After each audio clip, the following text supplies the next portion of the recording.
Lumipas ang mga taon at dumating ang araw ng mamatay ang lalaki. Ang kanyang kaluluwa ay naglakbay patungo sa langit, kasama ang maraming iba pang mga kaluluwa na patungo rin sa bahay ng Diyos. Sa kanilang daan patungo sa langit, nakasalubong sila ng isang malalim at hindi matawid na bangin. Nang makita ang bangin, natakot ang lalaki.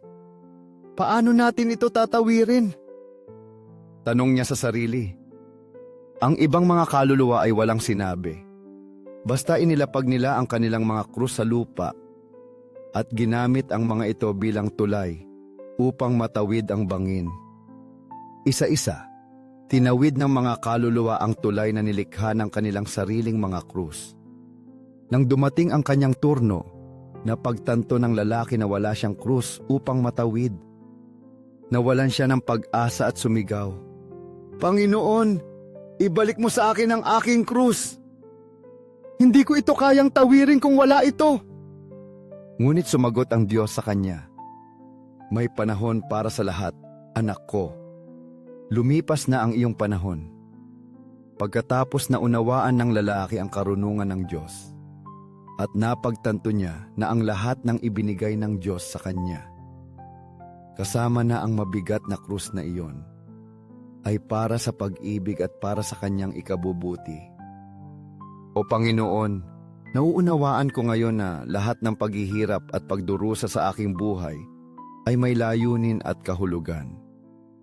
Bagaman sa ngayon ay hindi ko pa lubos na nauunawaan kung bakit mo pinahihintulutan na dumating sa akin ang mga pagsubok na ito. Nagtitiwala ako na ang lahat ay dahil sa iyong pag-ibig sa akin. O Panginoon, tinatanggap ko ang krus ng aking buhay. Hindi nang may pagtanggap na walang pag-asa, kundi nang may kapayapaan at pagtitiwala sa iyo. Yan ang krus na inilagay ng iyong kalooban sa aking buhay. Alam ko na kung ako ay matiyaga at tapat sa pagpasan nito. Ang gantimpala na ipinangako mo sa akin ay mas malaki kaysa sa lahat ng sakit at hamon na kinakaharap ko sa buhay na ito. Ang buhay na ito ay hindi madali, ngunit sa mga sandali mismo ng kahirapan at pagdurusa natin, natatagpuan ang tunay na kahulugan at halaga ng buhay Kristiyano. Ang krus na ibinibigay mo sa atin ay hindi isang parusa, kundi ang daan tungo sa kaligtasan. Ang mga pagdurusa ngayon ay panandalian lamang, ngunit ang walang hanggang gantimpala na ipinangako mo ay magpakailanman.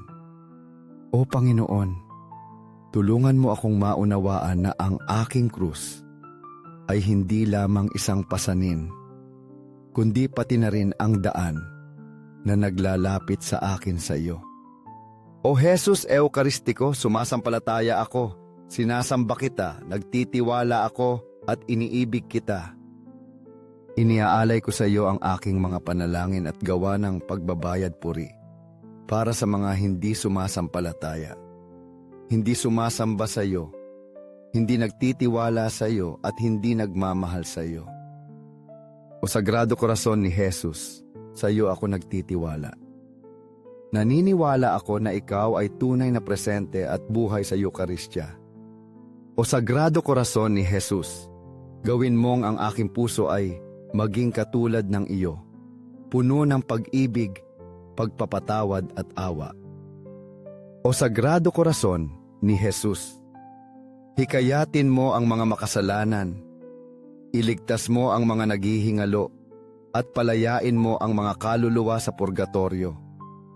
O Sagrado Corazon Eukaristiko ni Jesus, dagdagan mo sa akin ang pananampalataya, pag-asa, at pag-ibig sa kapwa. O Corazon ni Jesus, maawa ka sa amin at sa aming mga pastor, lalo na kay Papa Francisco, mga obispo, pari at diakono. O Corazon na maawain ni Jesus, maging pag-ibig at kaaliwan ko. O Corazon na maawain ni Jesus, pag-alabin mo ang aking puso sa apoy ng iyong pag-ibig. Naway mahalin kita araw-araw ng higit pa, Naway mahalin kita sa lahat ng aking ginagawa, sa bawat pag-iisip at pagkilos. O Sagrado Corazon ni Jesus, inilalagay ko ang lahat ng aking pananampalataya at pag-asa sa iyo. Nagtitiwala ako sa iyong karunungan at sa iyong pag-ibig sa akin. Gaano man kahirap o kasakit ang aking buhay, alam ko na ikaw ay laging kasama ko, laging sinasamahan ako, at ginagabayan ako sa aking daan patungo sa iyo.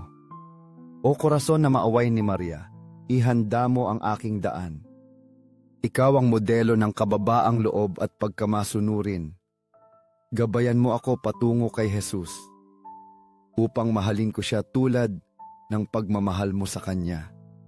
Sa langit at sa lupa, magpakailanmang purihin ang mapagmahal na korason ni Jesus Eukaristiko.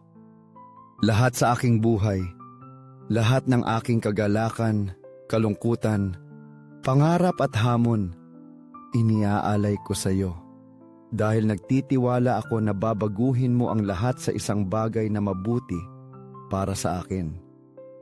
5 minuto kay Jesus na nasa sakramento. Sa ngalan ng Ama at ng Anak at ng Espiritu Santo. Amen. Mahal na Jesus, bilanggo ng pag-ibig, bihag sa maraming tabernakulo at kinalimutan ng karamihan sa mga puso ng tao. Ikaw, na nananatili diyan tahimik at naghihintay, na may bukas na mga bisig, tinatawag kami sa isang paanyayang puno ng pagmamahal. Hinihiling mo ang isang simpleng gawa ng pag-ibig mula sa amin. Isang buntong hininga ng debosyon, isang gawa ng pananampalataya. Panginoon ng tabernakulo, isinasamo namin sa iyo na dagdagan ang aming pananampalataya. Ang pananampalatayang iyon na sumusuporta sa amin at nagbibigay sa amin ng pag-asa. Panginoon ng awa, ikintal mo sa amin ang isang maawaing puso tulad ng iyong pagiging maawain, upang makita namin ang iba sa pamamagitan ng mga mata ng iyong pag-ibig at habag.